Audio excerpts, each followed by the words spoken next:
The Impossible Engine. How Britain Built the Jet Age from Rejection.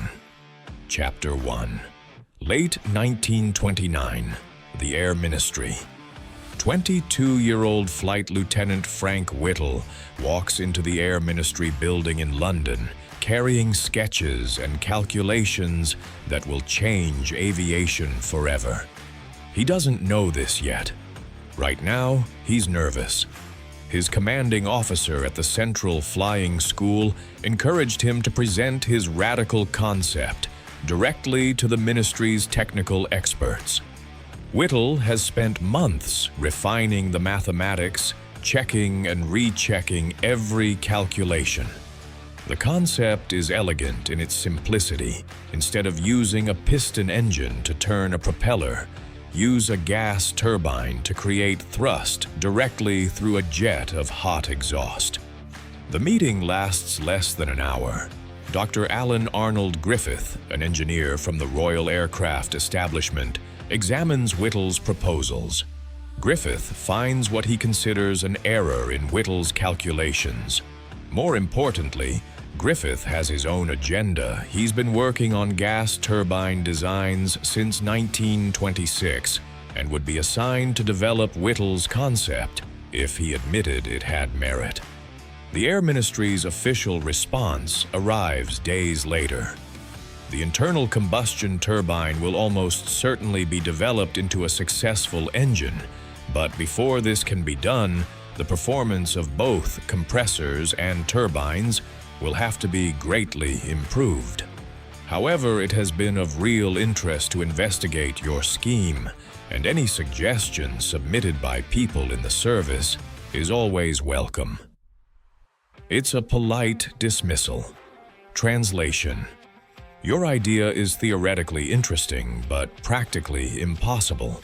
Materials don't exist that can withstand the temperatures and stresses your engine would generate. Come back when metallurgy catches up with your imagination. Whittle returns to his duties with what he later describes as depressing spirits. But Flight Officer Pat Johnson, who'd helped Whittle develop the concept, remains convinced. In January 1930, they file for a patent. The Air Ministry declines to classify it as secret. They have no official interest in the invention. So, the patent is published worldwide in 1932. Copies are purchased by, among others, the German Trade Commission in London.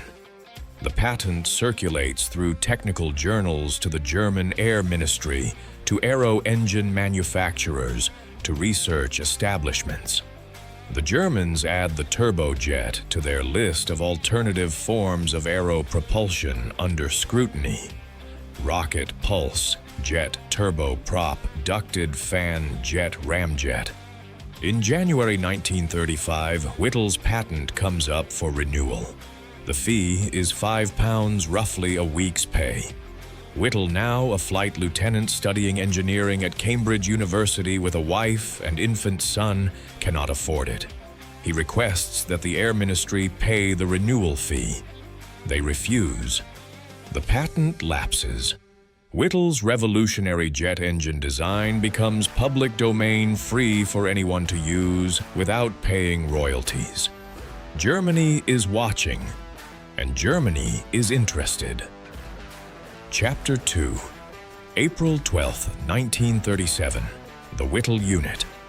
The experimental jet engine sits on a test stand in a British Thomson Houston factory in Rugby, screaming like an air raid siren. Whittle watches in horror as the W.U. Whittle unit prototype runs away from his control. Fuel flows into the combustion chamber. The turbine accelerates. 2,000 revolutions per minute. 3,000. The steel casing begins glowing red hot. 5,000 RPM.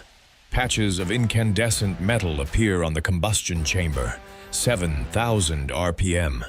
The shriek becomes unbearable. 8,000 RPM. Whittle shuts the fuel valve. The engine slowly winds down. His hands shake. If the turbine had disintegrated and at 8,000 RPM, it was seconds from catastrophic failure, the shrapnel would have killed everyone in the test cell. It's been a long road to this terrifying moment. After his patent lapsed in 1935, Whittle nearly abandoned the project entirely. Then Rolfe Dudley Williams, an old acquaintance from Cranwell, contacted him with a proposal to find private investors and build the engine themselves. Along with retired RAF serviceman James Collingwood Tinling, they approached the investment bank O.T. Falk and Partners. The bank was skeptical but intrigued. They commissioned an independent engineering review, the historic Bramson Report, which concluded in November 1935 that Whittle's design was feasible. That, combined with a letter of support from Henry Tizard, chairman of the Aeronautical Research Committee, convinced Falk to invest. On January 27, 1936, Powerjets Ltd. was incorporated. The parties were O.T. Falk and Partners, the Air Ministry, Whittle Williams, and Tinling. Total initial capital $2,000. The Air Ministry contributed nothing financially, but claimed 25% of Whittle's interest and retained rights to free Crown use of any patents. Whittle, still a serving RAF officer, was given the title Honorary Chief Engineer and Technical Consultant and placed on the Special Duty List. He was permitted to work on the jet engine design, but only 6 hours per week and only after his regular RAF duties. With virtually no budget, no facilities, and no staff, Whittle contracted with British Thomson Houston to build the experimental engine. BTH had experience with industrial turbines and compressors, but knew nothing about aircraft engines. When their first design proved inadequate, Whittle rejected it and provided his own preliminary design for them to build. Neither the turbine nor the compressor was tested individually before the first complete engine run. On March 12, 1937, the WU achieved self-sustaining operation for the first time. It ran for a few minutes before mechanical problems forced shutdown. The April 12th test was meant to demonstrate extended operation. Instead, it nearly killed everyone present. But Whittle persisted. Throughout 1937 and 1938, each test revealed new problems, mechanical failures, aerodynamic inefficiencies, combustion instabilities. Falk struggled to find additional funding. The Air Ministry threatened to terminate Whittle's special duty assignment because progress was too slow. BTH evicted Powerjets from their marginal facilities, but provided space in an abandoned foundry. Whittle suffered continuous stress-related health problems, insomnia, nervous exhaustion, heart palpitations. By 1940, he would experience a complete nervous breakdown. But the engine slowly improved, reliability increased, power output grew. By mid-1939, after witnessing a successful 20-minute high-power run, Air Ministry officials finally placed their first order for a flight-ready jet engine. The order came just in time. On August 27, 1939, 5 days before Britain declared war on Germany, a Heinkel He-178, powered by a jet engine designed by Hans von Ohain, made the world's first turbojet-powered flight. Germany had beaten Britain into the jet age by 9 crucial months. Chapter 3. May 15, 1941. The E-2839. Flight Lieutenant Philip Jerry Sayer advances the throttle on the Gloster E-28-39 and begins his takeoff roll at RAF Cranwell. The aircraft accelerates smoothly. No propeller vibration, no torque trying to pull the nose sideways. Just steady linear thrust pushing Sayer back into his seat. At 60 miles per hour, he eases the control column back. the E-2839 lifts gracefully into the evening air. For the next 17 minutes, Sayer circles Cranwell at low altitude, feeling out the controls, testing the handling characteristics. The flight is cautious. This is the first British jet aircraft ever to fly, powered by the first British turbojet engine ever installed in an airframe. One mistake could destroy years of work and set the program back indefinitely. But the E-2839 flies beautifully, responsive, stable. The Whittle W1 engine delivers 850 pounds of thrust at 16 to 500 RPM, more than enough to sustain flight. When Sayer touches down 17 minutes later, he's grinning. It's difficult to describe my emotions during and after the flight. He'll say later. An officer who'd watched the takeoff was overheard asking, "How the hell does that thing work?" A colleague replied, "Oh, it's easy, old boy. It just sucks itself along like a hoover." Someone slaps Whittle on the back. "Frank, it flies." Whittle's response, "That was what it was bloody well designed to do, wasn't it?" But there's no time for celebration. Germany is 9 months ahead. The Heinkel, a 178, flew in August 1939. The Messerschmitt Me 262. A twin-jet fighter far more advanced than anything Britain has on the drawing board is already in development.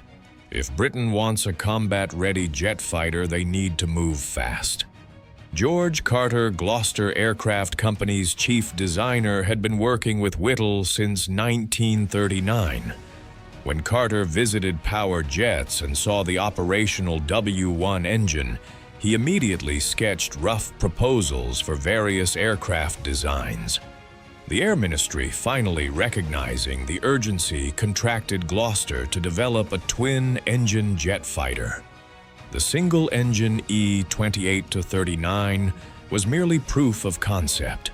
The operational fighter would need 2 engines to generate adequate thrust and provide redundancy if one failed.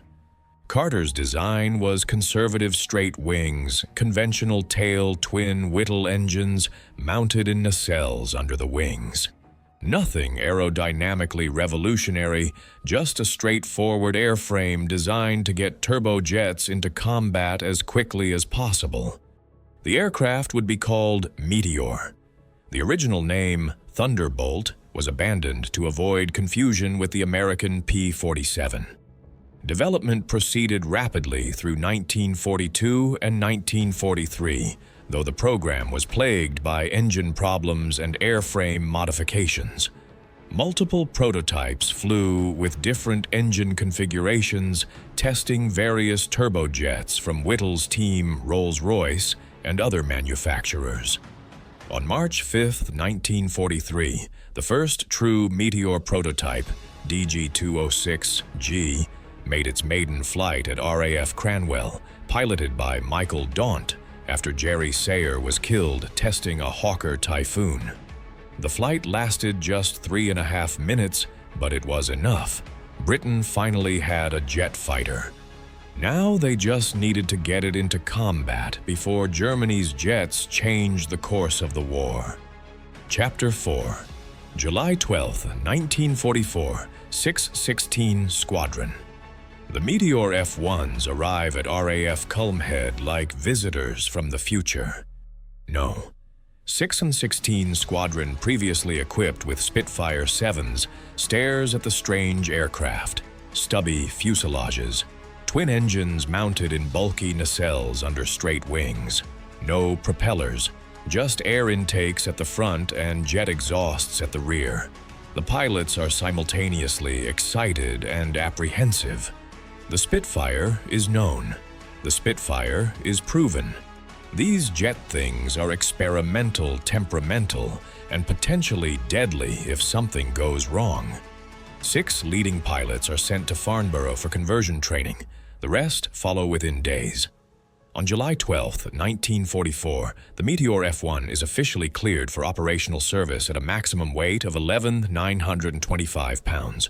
Speed is restricted to 400 mph below 15,000 feet, or 450 mph below 8,000 feet limitations imposed, because no one knows how the airframe will behave at higher speeds. On July 21st, 6:16, Squadron moves to RAF Manston on the East Kent coast. Within a week, 30 pilots are converted. The mission is clear intercept German V-1 flying bombs attacking London. The V-1 Buzz Bomb. Doodlebug is a pulse jet-powered cruise missile that flies at approximately 400 mph at low altitude. Most RAF fighters struggle to catch V-1s. The Spitfire Mk-14 can barely reach 400 mph in level flight. The Hawker Tempest V tops out at 405 mph. The P-47 Thunderbolt can reach 400 mph. But these speeds are at the aircraft's absolute limits, leaving no margin for maneuvering or acceleration.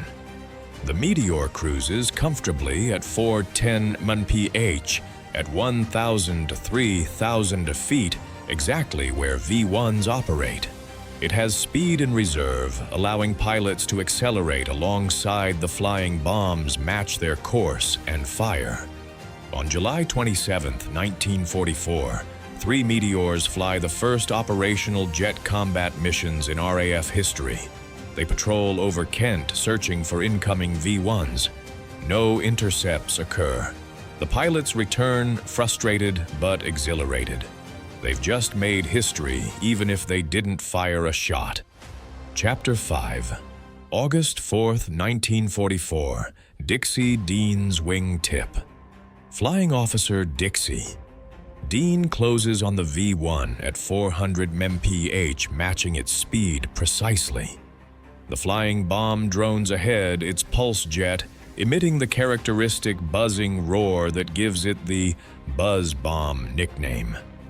Dean centers the V-1 in his gun sight fingers, tightening on the firing button. He's practiced this approach dozens of times in training. Close to firing range. Steady the aim. Short burst. The V-1's fuel tank should explode, detonating the warhead harmlessly over open countryside. Dean squeezes the trigger. Nothing happens. The 4 20mm Hispano cannons, 2 mounted on each side of the Meteor's nose, are jammed. It's a recurring problem with early production Meteors. The guns work perfectly on the ground, but jam infuriatingly often in flight. The V-1 continues toward London, carrying 870 pounds of Amatol explosive. In minutes, it will reach the city. Dean has seconds to decide. He advances the throttle, accelerating alongside the flying bomb. The Meteor pulls even with the V-1 wingtip to wingtip. Dean edges closer, closer. His Meteor's wingtip slides underneath the V-1's stubby wing. Then Dean lifts. His wingtip strikes the flying bomb's wing from below, tipping it sideways. The V-1's gyroscopic guidance system, designed to maintain level flight, tumbles out of calibration. The flying bomb rolls inverted and plunges toward the ground, exploding harmlessly in an open field. Later that day, Flying Officer J. Roger scores the Meteor's second V-1 kill, this time using his cannons successfully. By the end of August, Meteors account for 14 confirmed V-1 interceptions, a small fraction of the thousands of flying bombs launched, but proof that jet fighters work in combat. The propaganda value is immense. Britain has operational jet fighters defending the homeland. The jet age has arrived. But the Air Ministry imposes strict limitations on Meteor operations. The technology is too valuable to risk losing to enemy capture. Meteor pilots are forbidden to fly over German-occupied territory. They cannot cross into airspace where a damaged aircraft might crash on enemy-held ground. The Luftwaffe's Me-262 is entering service, and British intelligence desperately wants to prevent Germans from examining captured Meteor technology. So 616 Squadron remains in England, defending against V-1s and conducting training exercises. In October, 4 Meteors participate in mock attack drills against American B-17 and B-24 bomber formations escorted by P-51 Mustangs and P-47 Thunderbolts. The exercises reveal that jet fighters attacking from high altitude can dive through bomber formations at speeds conventional fighters cannot match. The best defense place fighter screens 5,000 feet above the bombers to intercept jets early in their attack dives. The Meteors never engage German fighters during these exercises. They're too valuable to risk in combat where capture is possible. It's frustrating for pilots who want to prove their aircraft against the Luftwaffe, but the Air Ministry won't budge. Chapter 6. January 20th, 1945, across the Channel. 4 Meteor F-3 fighters land at Melsbroek Airfield in Belgium, becoming the first Allied jet squadron to operate from the European continent. The Meteor 3 is a substantial improvement over the F-1, sliding canopy instead of side-hinged, increased fuel capacity, Derwent Y engines replacing the earlier Welland Y, more power, better reliability. Later F-3s will have even more powerful Derwent engines. The airframe has been refined. The top speed approaches 500 mph. Finally, with the improved Meteor 3, the RAF decides the aircraft is ready for combat over Europe. The 4 Meteors at Melsbroek have a dual mission: provide air defense for the airfield and hopefully provoke the Germans into sending Me-262s against them. The British want a jet versus jet engagement. Intelligence reports indicate the Me-262 is superior to the Meteor in top speed, 540 mph versus 490 mph for the Derwent-equipped Meteor 3. But British engineers believe the Meteor is more reliable. The Me-262's Jumo 004 turbojets are notoriously temperamental, prone to catastrophic turbine failures, and have operational lifespans measured in hours rather than hundreds of hours. The Meteor pilots wait for the Germans to come. Restrictions remain. They cannot fly east of Eindhoven. They cannot overfly German-occupied territory. The fear of technology capture is still paramount, so they patrol Allied-held airspace, hoping Me-262s will cross into their patrol zones. The Germans never do. Throughout February and March 1945, Meteor pilots search for their jet-powered adversaries. On March 19th, Arado R-234 jet bombers, twin-engine reconnaissance bombers, faster than any Allied fighter except jets, attack Melsbroek Airfield. The Meteors scramble but arrive too late to intercept. Near the end of March, a flight of Meteors encounters Focke-Wulf FW, 190 piston engine fighters. The Meteors move to attack. Then P-51 Mustangs from another RAF squadron spot the Meteors and mistake them for Me-262s. The Mustangs dive to intercept, forcing the Meteor pilots to break off their attack and identify themselves before friendly fire occurs. It's the closest 616 Squadron comes to aerial combat against German fighters. By April, the Luftwaffe is collapsing. Fuel shortages ground most German aircraft. The Me-262 units are being overwhelmed by numerical superiority, hundreds of Allied fighters swarming the few operational German jets. The war is ending. The Gloster Meteor and the Messerschmitt Me-262. The two nations' first operational jet fighters never meet in combat. History denies them their confrontation. Chapter 7. What might have been. After the war assessments conclude, the Me-262 was the superior aircraft. Top speed 540 mph for the Me-262 versus 490-500 mph for the Meteor F3. Acceleration: the Me-262's swept wings and aerodynamic design gave it better high-speed performance. Armament: the Me-262 carried 4 30mm cannon with devastating firepower. The Meteor had 4 20mm cannon effective, but less destructive. But the Meteor had critical advantages the Germans couldn't match: reliability and production capacity. The Me-262's Jumo or 4 engines lasted 25 hours before requiring overhaul, often much less. The Meteor's Derwent engines could operate for hundreds of hours.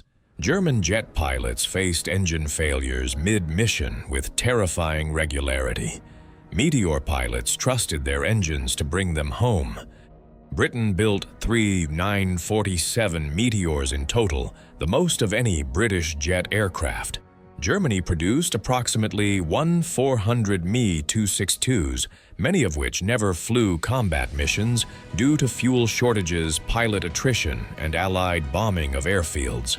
The industrial capacity simply wasn't there to sustain jet operations when the Reich was collapsing. If the war had continued into 1946, the Meteor FYV would have entered service. This variant had the performance to match the Me-262 top speed, over 600 mph, improved range, better handling. On September 7, 1946, a specially modified Meteor FYV set a new world airspeed record at 606 mph over the Sussex coast. The jet age had fully arrived and Britain was leading it. But Germany got there first. Hans von Ohain's jet engine flew 9 months before Frank Whittle's. The Me-262 entered limited operational service in July 1944, the same month as the Meteor, though the German jet saw combat over Germany, while the Meteor hunted V-1s over England. If Germany had prioritized jet development earlier, if Hitler hadn't wasted time demanding the Me-262 be converted to a bomber, the impact on the war might have been significant. Ultimately, it didn't matter. Germany lacked fuel, pilots, and time. The Allies had all three in abundance. The Meteor's role in World War II was limited, but its legacy was profound. It proved jet fighters were practical, reliable, and effective. It demonstrated that Britain could design and produce cutting-edge aviation technology, despite the Air Ministry's initial dismissal of Whittle's concept. Chapter 8. The Vindication. Frank Whittle retired from the RAF in 1948 with the rank of Air Commodore and was knighted the same year. The British government, finally recognizing what they'd nearly lost through bureaucratic obstruction, awarded him a tax-free gift of $100,000 substantial compensation for the years of struggle, the health problems, the nervous breakdowns, the financial hardship. In 1986, he received the Order of Merit, one of Britain's highest honors. But the vindication came with bitterness. In 1944, the Labour government nationalized Power Jets Ltd., forcing Whittle and his partners to sell. Whittle offered his shares for free and received nothing. Williams and Tinling each received nearly $46,800. Other investors tripled their money. Whittle, who'd created the entire technology and suffered years of stress bringing it to reality, was compensated with a salary as chief technical advisor to the nationalized company. He resigned in 1946, angry and disillusioned. The company that bore his name continued without him, eventually merged into other organizations and disappeared from history. But the jet engine lived on. Whittle emigrated to the United States in 1976 and became Navarre Research Professor at the United States Naval Academy from 1977 to 1979. He remained active in aerospace engineering, consulting, lecturing, and writing. His autobiography, Jet: The Story of a Pioneer, was published in 1953, though his definitive account, Whittle, the True Story, didn't appear until 1987, published by the Smithsonian Institution Press.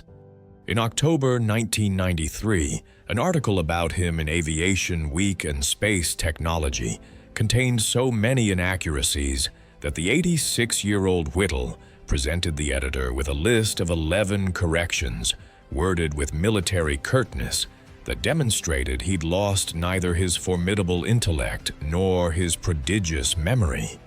He died on August 8, 1996, at age 89 in Columbia, Maryland.